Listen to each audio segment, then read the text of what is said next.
My name is Jasper. 22 years old and back home for the summer after my 4th year of college. That awkward period where you're technically an adult but still sleeping in your childhood bedroom with glow-in-the-dark stars on the ceiling. I hadn't planned to spend the summer here, but my internship fell through at the last minute, and suddenly my carefully constructed future was on pause. Dad was thrilled, of course. Since Mom left 3 years ago, he's been rattling around our suburban house like a marble in an empty jar. He tries to hide it, but I can see the loneliness etched in the new lines around his eyes. Which is why when he suggested we join his weekly poker game at his friend Finn's cabin by the lake, I didn't have the heart to say no. It'll be good for you, Dad insisted as we drove the winding road through the pines. Get you away from that computer for a while. Finn's just renovated the place, put in a sauna and everything. Very fancy. I nodded, half listening as I watched the trees blur past. Dad had been friends with Finn since college, though their lives had taken different paths. Dad settled down young, became an accountant, had me. Finn never married, built his own architecture firm from the ground up, and traveled the world designing luxury homes for people with more money than they knew what to do with. Growing up, Finn had been a constant presence in our lives, at Christmas dinners, summer barbecues, even the occasional family vacation. He was Uncle Finn to me, though we weren't related by blood. As a kid I idolized him, with his stories of Dubai skyscrapers and Parisian penthouses. As a teenager, I found him intimidating, his success a stark contrast to my awkward uncertainty. Now, as an adult, I wasn't sure how to see him. It had been at least 2 years since we'd spent any real time together, our interactions limited to brief encounters when he'd stop by to see Dad. I knew he'd been supportive after Mom left, calling Dad daily and dropping by with food and whiskey during those first dark months. For that alone, I owed him my gratitude. Finn's cabin came into view as we rounded the final bend in the road, though cabin was a generous understatement. It was a stunning modern structure, all glass and cedar, perched on the edge of the lake like a postcard for luxury living. Wow, I said, genuinely impressed. He designed this himself? Dad nodded proudly, as if Finn's accomplishments somehow reflected on him. Wait until you see the inside. The man has taste, I'll give him that. The car had barely stopped when the front door swung open, and there was Finn, descending the steps to greet us. At 45, he was still as striking as I remembered, tall and broad-shouldered, with salt and pepper hair that somehow made him look distinguished rather than old. He wore a simple white t-shirt and jeans, but they looked expensive in the way only well-tailored clothes can. Mark, he called to my father, his voice deep and warm. And Jasper! My God, look at you! You're all grown up. He embraced my father first, a quick back-slapping hug, then turned to me. I extended my hand, expecting a handshake, but he pulled me into a hug instead. He smelled like cedar and something citrusy, and I felt momentarily self-conscious about my travel-wrinkled t-shirt. Good to see you, Uncle Finn, I said, falling back on the childhood nickname without thinking. He laughed, releasing me. I think you can drop the uncle now that you're old enough to drink. His eyes, a striking blue that had always reminded me of lake water, crinkled at the corners. Come in, both of you. The others will be here soon. The interior of the cabin was even more impressive than the exterior, open and airy, with floor-to-ceiling windows overlooking the lake. Modern furniture in neutral tones sat atop rustic hardwood floors, and a massive stone fireplace dominated one wall. This is incredible, I said, turning slowly to take it all in. Finn watched me with amusement. Architecture student, right? Your dad mentioned you switched majors. I nodded, surprised he knew. Yeah, 2nd year in the program now. Smart choice. Better job prospects than English literature. He winked, referencing my abandoned first major. Before I could respond, the doorbell rang, signaling the arrival of the other poker players. Soon the house was filled with a half-dozen of my dad's friends, men in their 40s and 50s who'd known me since I was in diapers and insisted on treating me like I still was. "Little Jasper!" boomed George, my dad's colleague from the accounting firm. "Last time I saw you, you were this tall." He held his hand at waist height. "That was probably 15 years ago, George," I replied with a practiced smile. "You want a beer?" asked Tom, another of Dad's friends, already heading toward the kitchen. "Oh wait, are you even old enough?" I suppressed a sigh. "I'm 22. Leave the kid alone," Finn called from where he was setting up the poker table. "He's a grown man now. And he's probably better at poker than the lot of you, so watch your wallets." I shot him a grateful look, which he acknowledged with a slight nod. The poker game stretched into the evening, and to my surprise, I found myself enjoying it. There was something comforting about sitting among these men who'd known me all my life, even if they still saw me as a child. I won a few hands, lost a few more, and drank just enough beer to feel relaxed but not sloppy. Throughout the night, I kept finding my gaze drawn to Finn. He played poker the way he seemed to do everything, with confident precision. His face betrayed nothing, his bets were measured, and he won more often than not. Occasionally, I'd catch him watching me too, a curious expression in those blue eyes that I couldn't quite decipher. Around midnight the party began to wind down. Tom had fallen asleep in an armchair, George was down to his last $20 and looking morose, and my father was in the kitchen, deep in conversation with the others about some work-related drama. Finn approached me as I was stacking chips, his sleeves rolled up to reveal tan forearms. "You play well," he said, collecting discarded cards. "Your father never had the patience for poker." "Thanks," I replied, oddly pleased by the compliment. "I played a lot in college. Good way to make extra cash." He laughed. "Just don't tell your father that. He still thinks you're studying every night." "My grades are fine," I said defensively. "I'm sure they are." Finn's expression softened. "I didn't mean anything by it. Just that Mark still sees you as his little boy, even if you're not anymore." There was something in his tone, something I couldn't quite place, that made my skin prickle. Before I could analyze it further, my father appeared, swaying slightly from one too many whiskeys. "Ready to go, Jazz?" he asked, yawning. Finn put a hand on his shoulder. "You're not driving anywhere, Mark. You're both staying here tonight. I've got plenty of room." Dad started to protest, but Finn was firm. "No arguments. Guest rooms are upstairs, second and third doors on the left. Towels in the cupboards if you want to shower." And that was that. Dad knew better than to argue with Finn when he used that tone. 20 minutes later, after showing my father to his room and making sure he had water and aspirin for the inevitable morning headache, I found myself alone in the guest room, surrounded by minimalist decor and expensive linens. Despite the comfortable bed, sleep eluded me. The room was too perfect, too unfamiliar.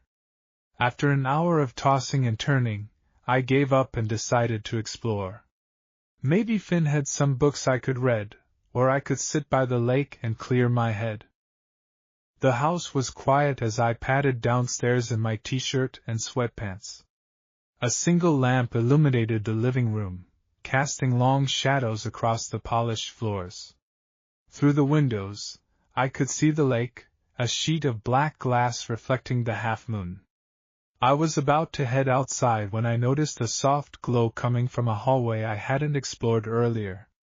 Curious, I followed it and found myself in a short corridor that ended at a glass door. Beyond it, I could see wooden walls and what appeared to be the sauna my father had mentioned. The door was slightly ajar, and steam billowed out into the cooler air of the hallway. Without thinking, I pushed it open further, intending to take a quick look and then retreat. I was not prepared for the sight of Finn, sitting on one of the wooden benches, wearing nothing but a towel draped across his lap. His eyes were closed, his head leaned back against the wall, droplets of moisture clinging to his chest and shoulders. I must have made a sound, because his eyes snapped open, fixing on me with startling intensity. "Jasper," he said, not sounding particularly surprised. "Can't sleep?" Sorry," I stammered, feeling my face flush from more than just the heat. "I was just exploring. I didn't realize you were in here." "Come in," he said, gesturing to the bench opposite him. "Unless the heat bothers you." I hesitated. There was something intimate about the space, about Finn's state of undress, about the late hour. But refusing seemed somehow ruder than intruding had been. "I don't have a towel," I said lamely. Finn reached behind him and produced another white towel from a stack I hadn't noticed. Problem solved. Still uncertain, I stepped fully into the sauna and closed the glass door behind me. The heat engulfed me immediately, dense and enveloping. I sat on the bench across from Finn, placing the towel beside me rather than on my lap as I was fully clothed. "You can take off your shirt if you want," Finn said, noticing my discomfort. "It's not good to sauna in clothes. Traps the toxins against your skin." "I'm fine," I replied, though I was already sweating through my t-shirt. Finn shrugged. "Suit yourself." Silence fell between us, broken only by the occasional hiss of water hitting hot stones as Finn ladled it from a wooden bucket. I tried not to stare at him, but it was difficult. I'd never seen him this way before, vulnerable, relaxed, partially undressed. It was a stark contrast to the impeccably dressed architect I was used to. "Your father tells me you're doing well in school," Finn said after a while, his eyes still closed. "He's proud of you, you know." "He tells you that?" I couldn't keep the surprise from my voice. Dad wasn't big on verbal affirmation. Finn's eyes opened, meeting mine. "Of course. He talks about you all the time. Jasper did this, Jasper said that. It's almost annoying." His smile took any sting out of the words. "I didn't know that," I admitted. "Your father isn't great at expressing himself. Never has been." Finn shifted on the bench, adjusting his towel. "It's one of the reasons your mother left, I think."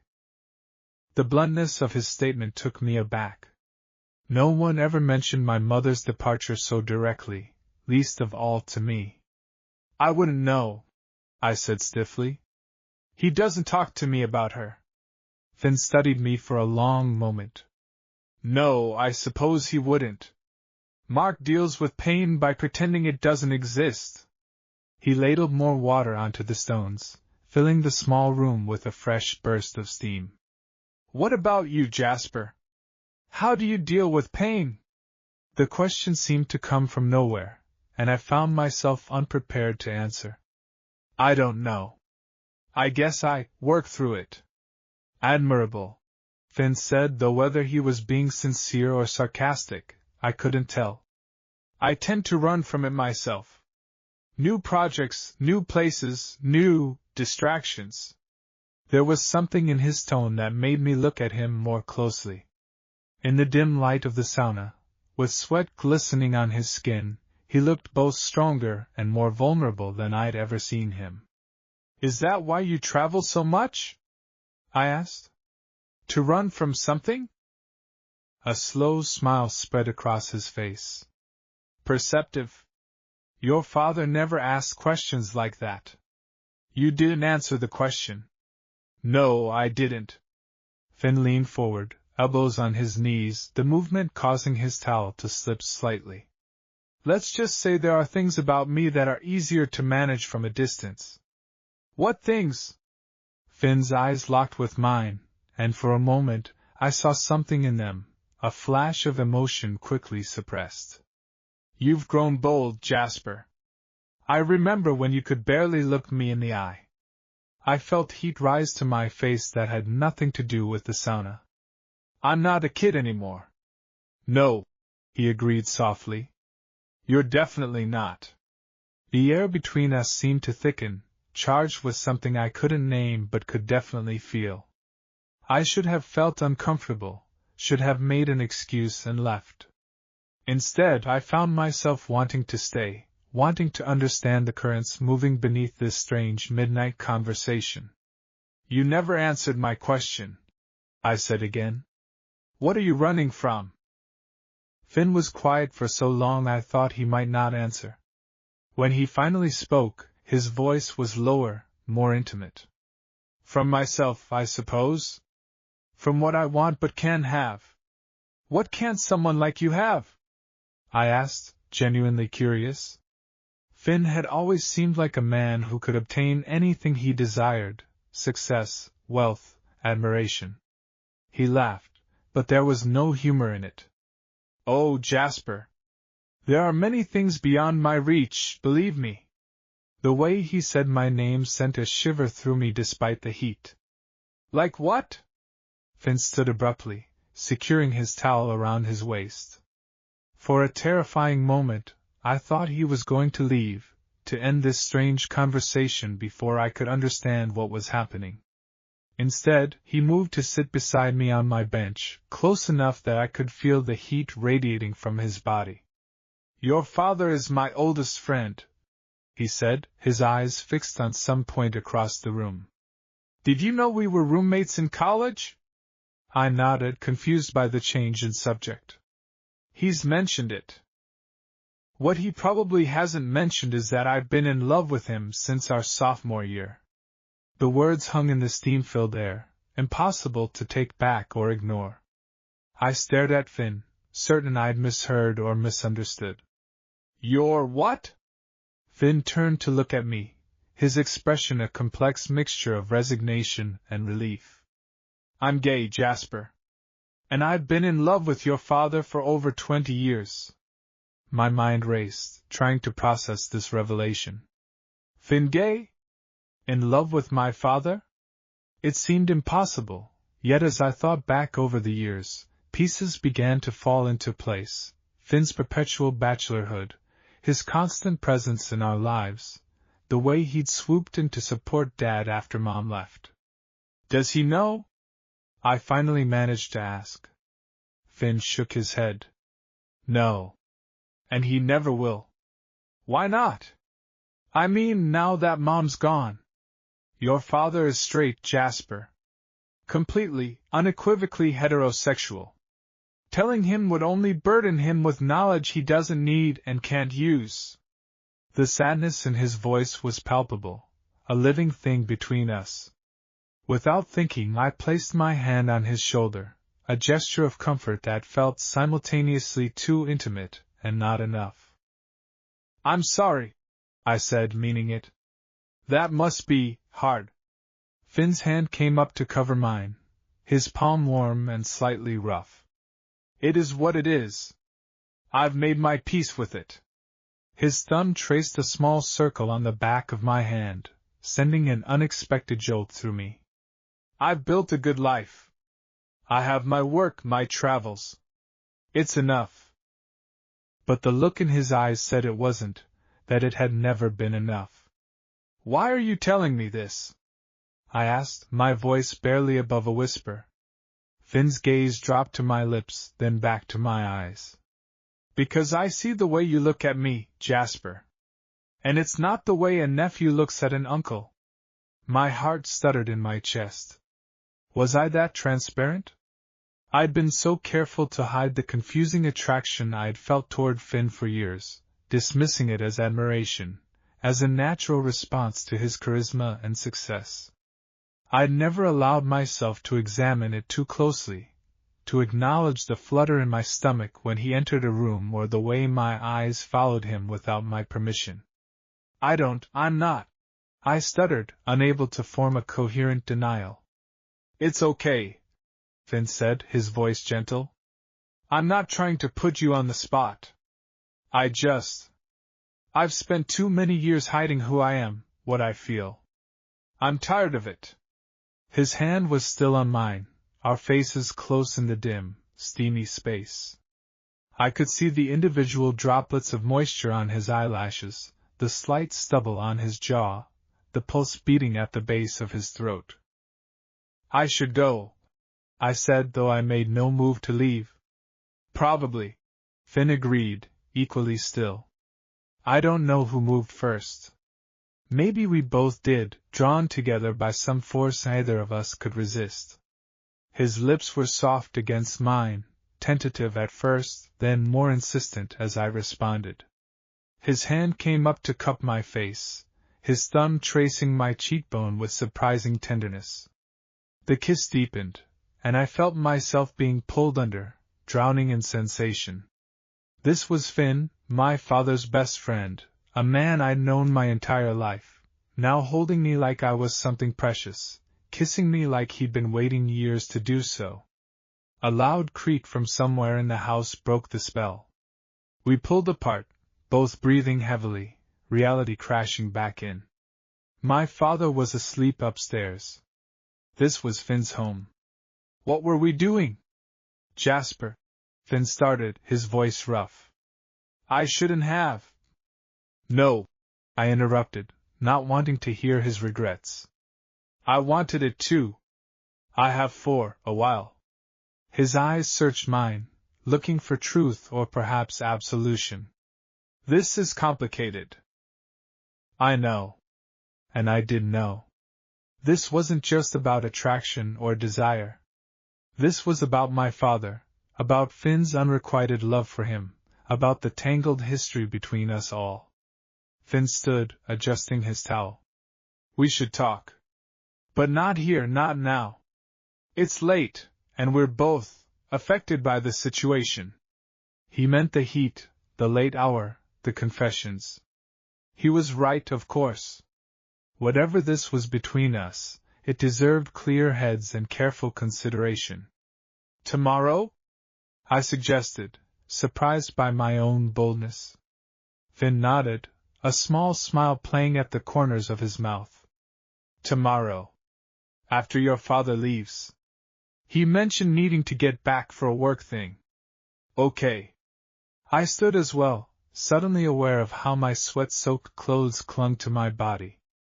Good night, then. Good night, Jasper. I left the sauna, the cooler air of the hallway a shock against my heated skin. As I made my way back to the guest room, my mind raced with questions and possibilities. What had just happened? What would happen tomorrow? Was this the beginning of something, or just a moment of weakness we'd both regret in the morning?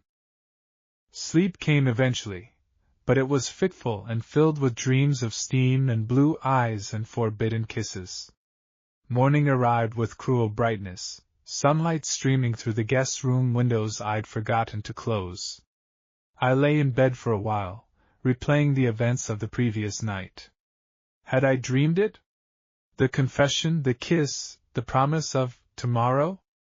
The smell of coffee and bacon eventually lured me downstairs, where I found my father and Finn in the kitchen, acting so normal it was almost jarring. Dad was at the table, nursing a cup of coffee and looking slightly the worse for wear. Finn stood at the stove, spatula in hand, as domesticated as I'd ever seen him. Morning, sleepyhead, Dad called when he spotted me. Thought we'd have to leave without you. Leave? I echoed, looking at Finn, who kept his eyes on the bacon he was flipping. Got called into the office, Dad explained. Some crisis with the Johnston account. I told Finn you might want to stay, maybe do some swimming. He can drive you back later. My heart rate picked up. Oh. Yeah, that sounds good. If it's okay with Finn. Finn turned then, his expression carefully neutral. Of course. I've got some work to do in my home office, but you're welcome to enjoy the lake, the sauna, whatever you like. Our eyes met briefly, and I saw a flash of the previous night in his heat, uncertainty, anticipation. Then it was gone, masked behind the affable host persona he wore so well. Breakfast was a study in restraint. I tried to act normal, to laugh at my father's jokes and contribute to the conversation, all while hyper-aware of Finn's presence across the table. Our hands brushed once when we both reached for the salt, and I nearly knocked over my orange juice. After breakfast, Dad packed his overnight bag and prepared to leave. He hugged me goodbye, extracting a promise that I'd be home for dinner. Then he turned to Finn, embracing him with the easy affection of old friends. "Thanks for everything, buddy," he said, clapping Finn on the back. "Great night as always." "Any time," Finn replied, his eyes flicking to me over my father's shoulder. "Drive safe." And then Dad was gone, the sound of his car fading down the gravel driveway, leaving Finn and me alone in the sunlit kitchen. Silence stretched between us, loaded with everything unsaid. I fidgeted with my coffee mug, suddenly unsure of myself, of what had happened, of what I wanted to happen next. "So," Finn finally said, leaning against the counter. "About last night." "Yeah," I replied eloquently. "About that." He crossed his arms, studying me with those penetrating blue eyes. "I owe you an apology, Jasper. I put you in an uncomfortable position. I shouldn't have." "You didn't," I said quickly. "I mean you did, but I wanted it." Finn's expression softened slightly. "That may be true, but it was still inappropriate of me. I'm more than twice your age. I've known you since you were in diapers. I'm your father's best friend." Each reason hit like a small blow, logical and irrefutable. "I know all that. But I'm not a child, Finn. I know my own mind." "Do you?"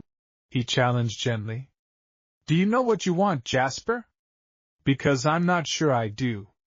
The question hung between us, demanding an honesty I wasn't sure I was ready to give. What did I want?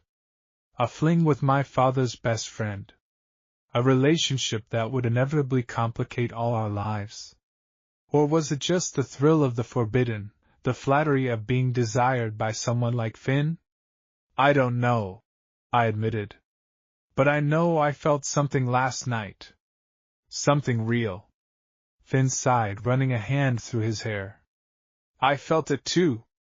But feelings aren't always reliable guides, especially in unusual situations." "Is that what this is? An unusual situation? What would you call it?" There was a hint of challenge in his voice now.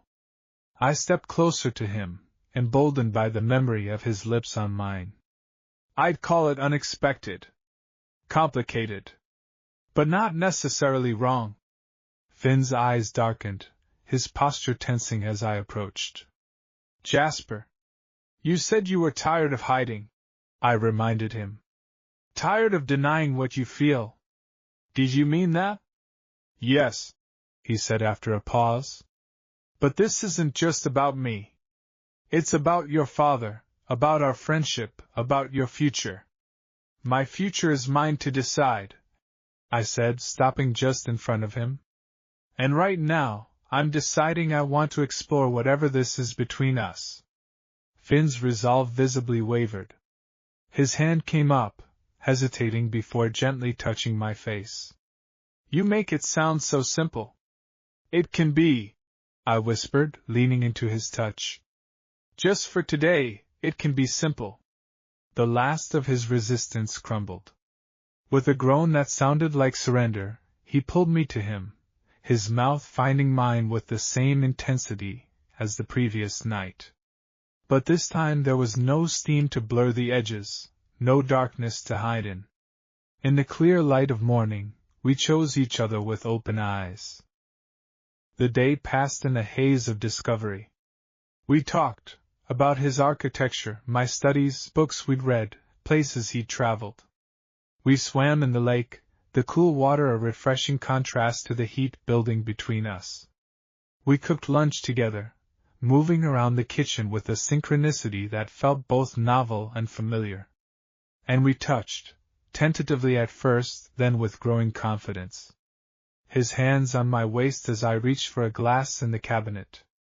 My fingers tracing the lines of a tattoo on his shoulder I'd never known existed. His lips on my neck as we stood on the dock, watching the sun begin its descent toward the horizon. It was only when the afternoon began to wane that reality intruded. I needed to go home. Dad would be waiting. This interlude, magical as it had been, had to end. What happens now? I asked as Finn drove me back toward town, the pine trees casting long shadows across the road. He was quiet for a moment, his hands steady on the wheel. I don't know, Jasper. This isn't a situation I've found myself in before. Me neither, I admitted with a small laugh. Not exactly covered in the college handbook. That earned a smile, though it faded quickly. We need to be careful. Your father. I know. I did know.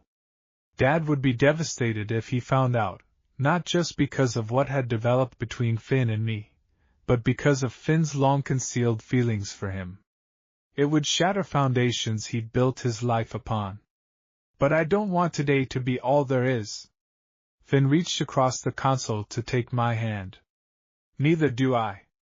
But we need to think this through. All of it. We agreed to take things slowly, to be discreet, to give ourselves time to understand what we were feeling and what we wanted. It wouldn't be easy. There would be deception involved, at least for a while. There would be stolen moments and careful planning. There would be questions without easy answers.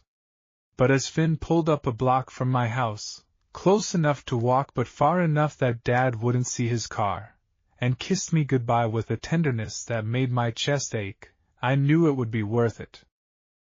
Call me, he said, his forehead resting against mine. Whenever you can. I will, I promised. I watched him drive away, feeling like I was standing on the edge of something vast and unknown. In the span of 24 hours, everything had changed. The summer stretched before me, no longer an unwanted interlude but a landscape of possibility. My name is Jasper. 22 years old and back home for the summer, caught between the boy I was and the man I'm becoming. I hadn't planned to fall for my father's best friend in a sauna at a lake house. But sometimes life takes unexpected turns, and all you can do is hold on, and see where they lead. As I walked the last block home, I touched my lips, still feeling the pressure of Finn's kiss. Whatever came next, complications, revelations, separations, we would face it together. One day at a time, one step at a time, finding our way through the steam to something clear and true on the other side.